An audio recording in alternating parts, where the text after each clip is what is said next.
এমন একটা সুন্দর কোরআন থেকে আয়াত নিয়ে এসেছি আপনাদের জন্য। এই আয়াতটা সবারই প্রয়োজন। অবশ্যই আপনারা মনোযোগ সহকারে ভিডিওটি দেখবেন এবং শুনবেন।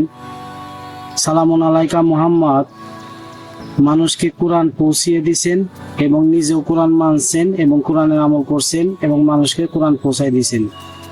দলিল আল্লাহ বলতেছেন, রব্বি আউযুবিকা মিন হামাজাতি শায়াতিন ওয়া আউযুবিকা রব্বি আইয়াহদুরুন।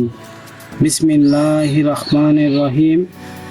ইয়া আইয়ুহার রাসূল, হে সালামুন আলাইকা মুহাম্মদ, বাল্লিগ দাওয়াত পেশ করো মা উনজিলা ইলাইকুম মির রাব্বিকুম, তোমার রবের পক্ষ হতে তোমার উপরে যা অবতীর্ণ করা হয়েছে তুমি সবকিছু মানুষকে পৌঁছিয়ে দাও। অমাল্লাম তাফালু, আর যদি এরূপ না করো, ফামা বাল্লাক্তা রিসালাতাহু আল্লাহু ইয়াসিমুকা মিনান নাসি ইন্নাল্লাহা লা ইয়াহদিল কাওমাল কাফিরিন। আর যদি মুহাম্মদ এরূপ না করে, যেন আল্লাহর একটি পয়গামও পৌঁছা নাই। আর আল্লাহ তোমাকে মানুষ অর্থাৎ কাফের হতে সংরক্ষিত রাখবেন। নিশ্চয় আল্লাহ কাফের সম্প্রদায়কে সুপথ প্রদর্শন করেন না। 5 নম্বর সূরা মাইদা 67 নম্বর আয়াত।